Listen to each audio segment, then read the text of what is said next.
The Home Secretary, Suella officially introduces her new illegal migration bill, which will fully ban illegal entry, and she's finally ready to push and defy international law.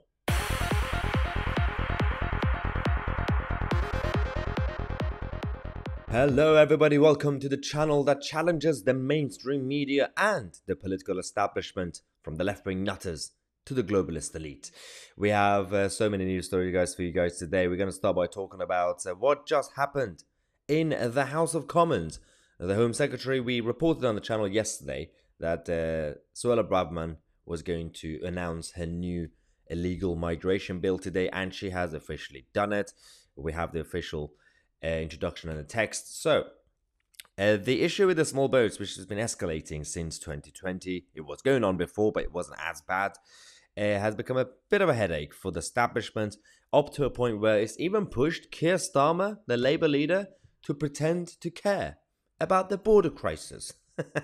And the Tories, Tory Home Secretaries and Prime Ministers, successive Prime Ministers, every now and then they kept coming out to say, we are going to stop this, we're going to do something about this. They kept coming up with ideas and policies, and nothing happened.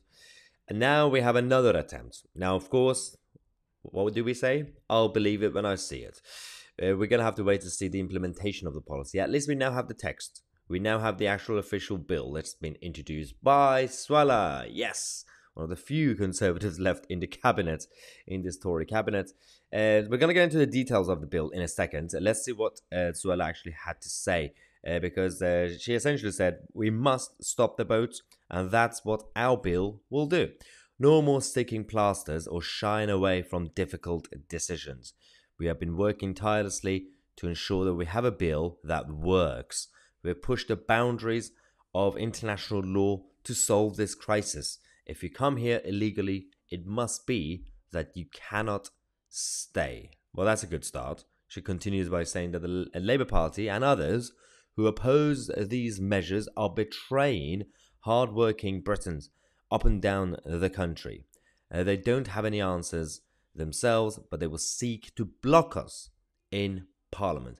And that is the key when it comes to one of the biggest obstacles that we are facing. It's not just ECHR, it's not just the French president, it's not just the activist lawyers, it's also the Labour Party in the House of Commons.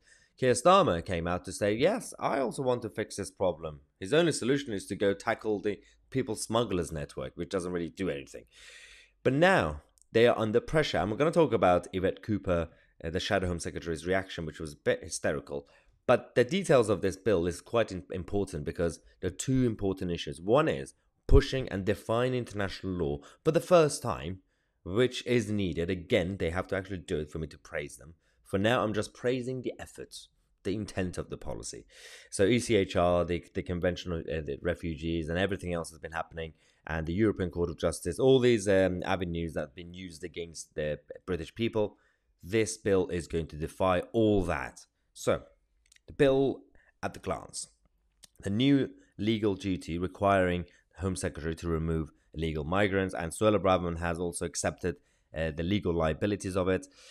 The duty takes precedence over migrants' asylum, modern slavery, and human rights. So in this point, essentially, Suella said that a lot of illegal migrants, especially Albanians, have been using the modern slavery laws as an excuse, as a loophole to stay in the country. So she said, going forward, illegal migrants, especially Albanians, will no longer be able to use that excuse or pretend to be child refugees.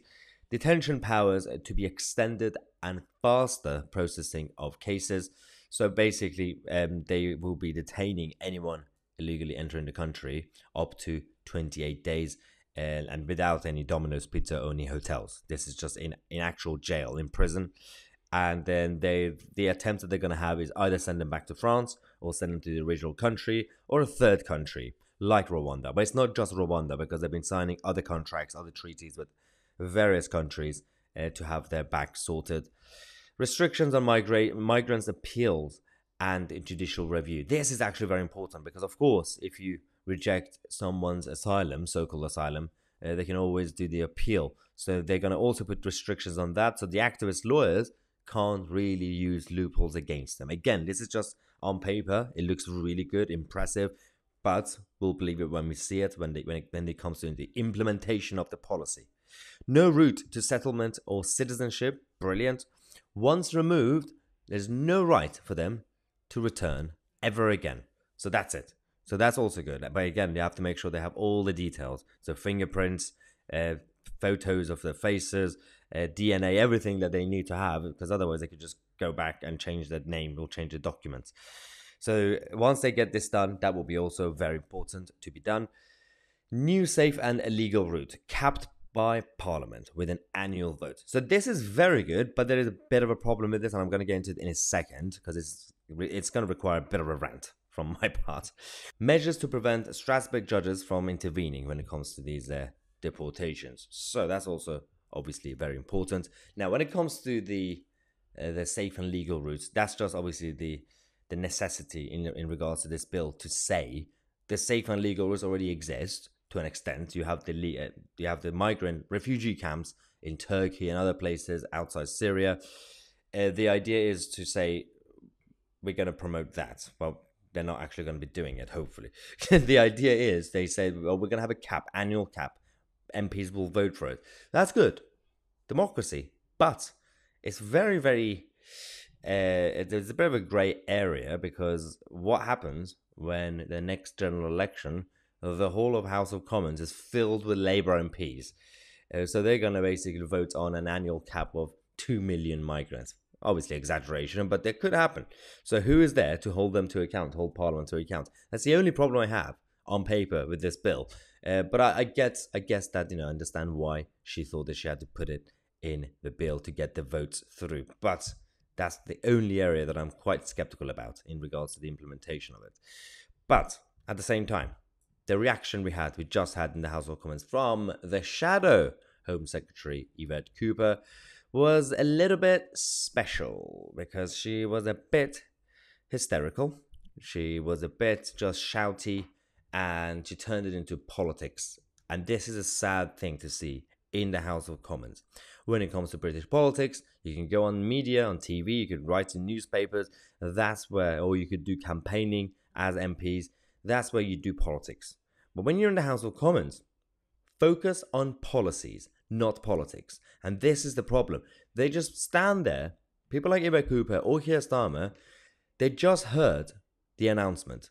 So they haven't had time to actually prepare a response. So what they do, the night before, they do their pre-written response, even though at that point, by this point, it's not really relevant to this speech. They just wish for the best. They just write all these responses and stand there, shouty, just completely just complaining and moaning without providing any alternative solution. And it's just sad to see that this is how the system works. This is how the opposition works. And this is not the time to do politics. If I were Cooper, regardless of parties, you would stand there and you'd say, I appreciate you introduced a new bill. We also want to tackle the illegal migration crisis. I'm just concerned about this.